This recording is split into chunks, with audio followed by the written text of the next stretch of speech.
estudiantes del último año de la carrera.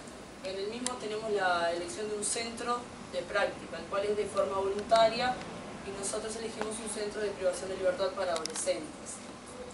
La inquietud que nos surgió para la selección del centro fue si realmente se podía cumplir una medida socioeducativa en este tipo de centros, y también el discurso que se tiene de los adolescentes en el Uruguay. A partir de esas inquietudes es que nosotros intentamos profundizarnos sobre la temática.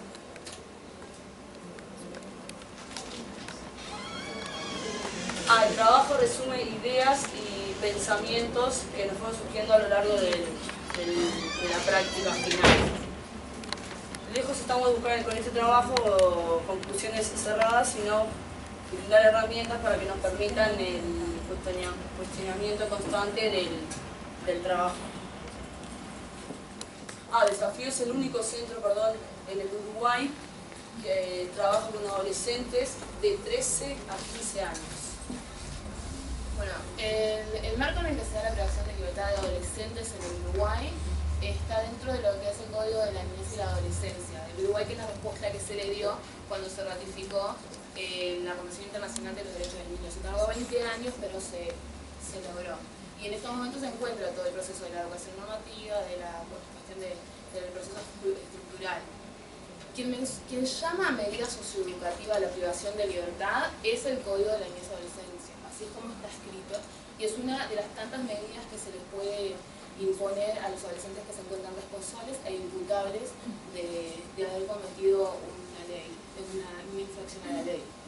El objetivo de esta medida, como todas las medidas, lo que plantea la ley es la responsabilización del adolescente, entendida como el que el adolescente incorpore que cometió una falta que significó la vulneración del derecho de un tercero y que la situación en la que está es consecuencia de esta acción.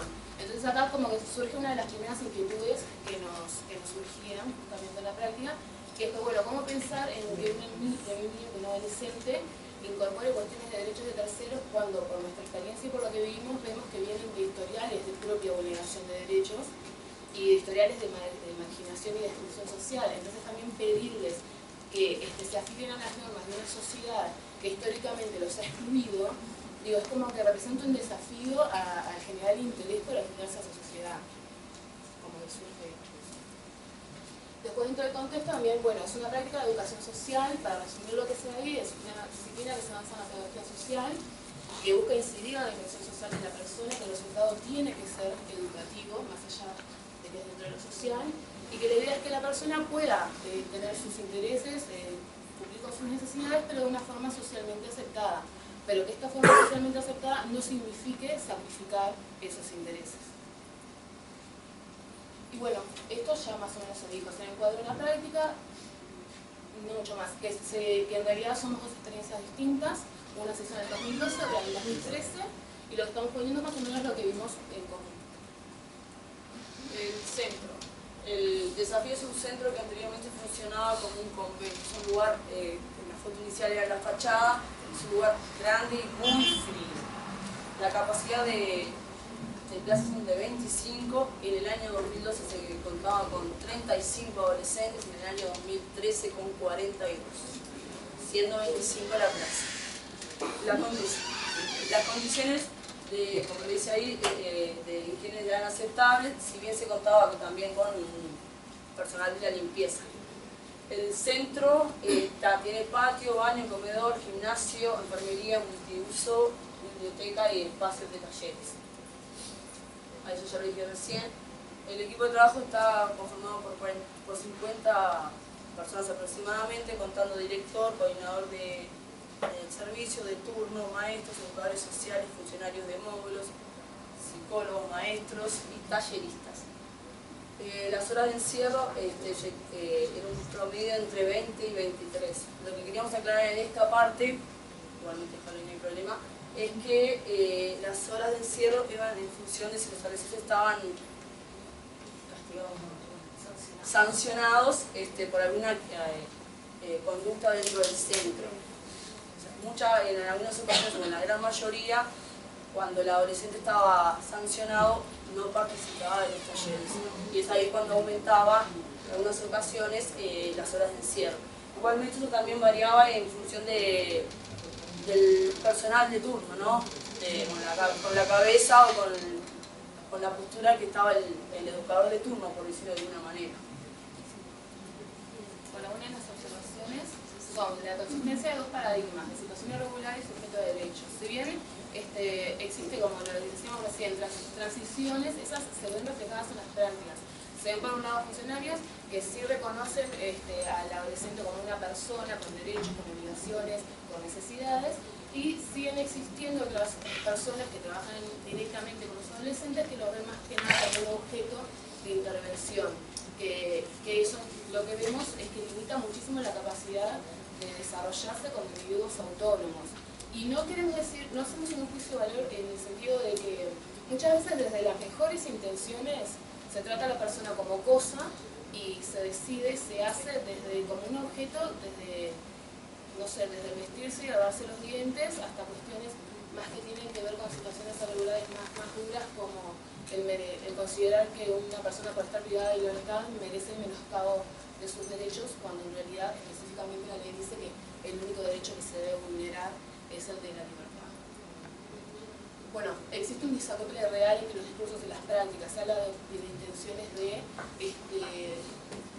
generar personas autónomas, productivas para la sociedad, es lo que dice la ley, y que en realidad, bueno, en esto de las discusiones existe, por ejemplo, un grupo de personas que de hecho se hizo una consulta hace poco en Uruguay, que existían bajadas de hospitalidad, o sea, en Uruguay a partir de los 13 años se puede ser plena libertad, y como contrapartida también existían otra corriente de personas que decía que no, porque en realidad hay muchas denuncias de prácticas que atentan contra la integridad de la persona, contra su dignidad, y también se usaba de tratos inhumanos. Pero también hay de lo otro, es como que es un va y viene todo el tiempo.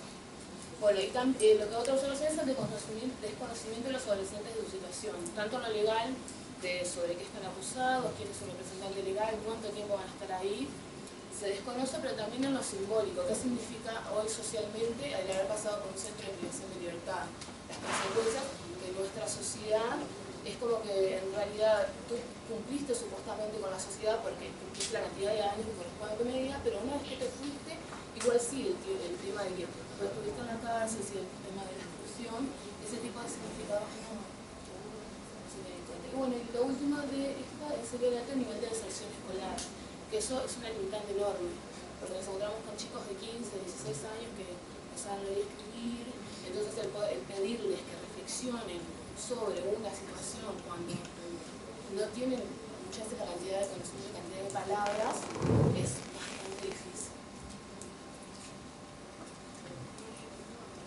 Bueno, las propuestas que se realizaron fue que tenía que ver con lo que vimos que faltaba, era eso, generar un espacio de reflexión para los adolescentes, mediante talleres, mediante diferentes cosas, que les permitiera a ellos pensar no solamente en la acción que cometieron, sino también lo que pensaban en el momento sobre esa acción que estaban cometiendo.